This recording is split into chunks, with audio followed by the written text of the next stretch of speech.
ಎಲ್ಲರಿಗೂ ನಮಸ್ಕಾರ. ಭೂಮಿಯ ಮೇಲೆ ಕಾಲದ ಅಧಿಪತಿ ಸ್ವಯಂ ವಾಸಿಸುವ ಕ್ಷೇತ್ರ ಯಾವುದು ಗೊತ್ತಾ? ಅದು ಮಧ್ಯಪ್ರದೇಶದ ಉಜ್ಜಯಿನಿಯಲ್ಲಿರುವ ಪವಿತ್ರ ಮಹಾಕಾಳೇಶ್ವರ ದೇವಸ್ಥಾನ. ಪುರಾಣದ ಪ್ರಕಾರ ಚಂದ್ರಸೇನ ಅನ್ನೋ ಶಿವಭಕ್ತ ರಾಜ ಇದ್ದ. ಅವನ ಭಕ್ತಿಗೆ ಕೋಪಗೊಂಡ ದುಷ್ಟದೈತ್ಯ ಒಮ್ಮೆ ನಗರಕ್ಕೆ ಕಾಟ ಕೊಡಲು ಬಂದ. ಆಗ ಭಕ್ತರ ಕರೆಗೆ ಸ್ಪಂದಿಸಿದ ಶಿವನು ಭಯಾನಕ ರೂಪದಲ್ಲಿ ಬಂದು ದೈತ್ಯನನ್ನು ಸಂಹರಿಸಿ ಅವರ ಮನವಿಗೆ ತಕ್ಕಂತೆ ಅಲ್ಲಿ ಜ್ಯೋತಿರ್ಲಿಂಗವಾಗಿ ನೆಲೆಸಿದ. ಅದೇ ಮಹಾಕಾಳೇಶ್ವರ. ಇದು 12 ಜ್ಯೋತಿರ್ಲಿಂಗಗಳಲ್ಲಿ ಅತ್ಯಂತ ವಿಶಿಷ್ಟ, ಏಕೆಂದರೆ ಇಲ್ಲಿ ಶಿವಲಿಂಗ ದಕ್ಷಿಣಾಭಿಮುಖವಾಗಿದೆ. ಮಹಾಕಾಳ ಎಂದರೆ ಕಾಲಕ್ಕೂ ಮೀರಿದ ಶಕ್ತಿ. ಪ್ರತಿ ಬೆಳಗ್ಗೆ ನಡೆಯುವ ಭಸ್ಮಾರತಿ ಜೀವನದ ನಶ್ವರತೆಯನ್ನು ನೆನಪಿಸುತ್ತದೆ ಮತ್ತು ಭಕ್ತರಿಗೆ ವೈರಾಗ್ಯವನ್ನು ನೀಡುತ್ತದೆ.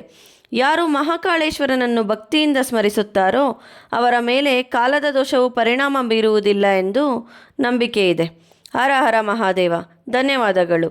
ಈ ಪೋಸ್ಟ್ ಇಷ್ಟ ಆದಲ್ಲಿ ಓಂ ನಮಃ ಶಿವಾಯ ಎಂದು ಕಮೆಂಟ್ ಮಾಡಿ. ಎಲ್ಲರಿಗೂ ಆ ಮಹಾಕಾಳನ ಕೃಪೆ ದೊರೆಯಲಿ.